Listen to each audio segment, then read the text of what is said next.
ഉടുമ്പൻചോല നിയമസഭാ മണ്ഡലം LDF സ്ഥാനാർത്ഥി കെ ജയചന്ദ്രൻ നാമനിർദ്ദേശ പത്രിക സമർപ്പിച്ചു. MM മണി MLAയ്ക്കും മണ്ഡലത്തിലെ LDF നേതാക്കൾക്കും ഒപ്പം പ്രകടനമായി എത്തിയാണ് പത്രിക സമർപ്പിച്ചത്. വിവരങ്ങളുമായി അനീഷ് പി ചേരുന്നുണ്ട്. അനീഷ്, വിശദാംശങ്ങൾ.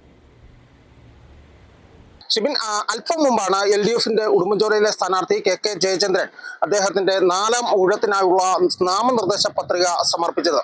നമുക്കറിയാം, കഴിഞ്ഞ 3 തവണ 2001, 2006, 2011 ടൈമുകളിലെല്ലാം തന്നെ ഉടുമ്പൻചോലയെ പ്രതിനിധീകരിച്ചത് കെ ജയചന്ദ്രനാണ്. 2016ലെയും 2021ലെയും തെരഞ്ഞെടുപ്പിൽ LDFിൽ നിന്ന് തന്നെ വിജയിച്ചു വന്ന മണിയാശാനാണ്, MM മണിയാണ് ഉടുമ്പൻചോലയെ പ്രതിനിധീകരിച്ചത്. ഏതാണ്ട് 2.5 പതിറ്റാണ്ടായി, ഏതാണ്ട് 25 വർഷമായി ഉടുമ്പൻചോല കോൺഗ്രസിന് ബാലികേര മലയായി നിൽക്കുന്ന ഒരു കാഴ്ച തന്നെയാണ്. എന്താണെങ്കിലും ഇത്തവണയും അതിന് മാറ്റമുണ്ടാകില്ലെന്നാണ് അല്പം മുമ്പ് കെ ജയചന്ദ്രനുമായിട്ട് നമ്മൾ സംസാരിക്കുമ്പോൾ അദ്ദേഹം പറഞ്ഞത്. ഉടുമ്പൻചോല MLA MM മണിയും ഇടതുപക്ഷ നേതാക്കളോടും ഒപ്പം എത്തിയാണ് താലൂക്ക് ഓഫീസിൽ ഇദ്ദേഹം ഇപ്പോൾ പത്രിക സമർപ്പിച്ചത്. പത്രിക സമർപ്പണം പൂർത്തിയായി പ്രതിജ്ഞയും ചെയ്ത ശേഷം ഇപ്പോൾ അദ്ദേഹം പ്രചരണ തിരക്കുകളിലേക്ക് മാറിയിരിക്കുകയാണ്.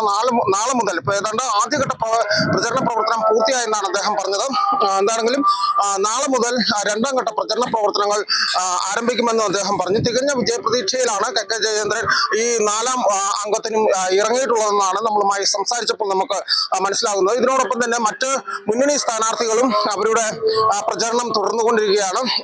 NDAയുടെ സംഗീത വിശ്വനാഥൻ തിരക്കിട്ട ആളുകളെ കാണുന്ന തിരക്കിലൊക്കെയാണ്. അതുപോലെ തന്നെ UDFിൽ നിന്ന് മത്സരിക്കുന്ന 2ാം ഊഴത്തിനിറങ്ങുന്ന സേനാപതി വേണുവും ഇത്തരത്തിലുള്ള പ്രചരണ പ്രവർത്തനങ്ങളിൽ മുഴുകിയിരിക്കുകയാണ്. ഇനി ചുരുങ്ങിയ ദിവസങ്ങൾ മാത്രമാണ് അവശേഷിക്കുന്നത്. ഇതിനാൽ തന്നെ കനത്ത ചൂടുമുണ്ട്.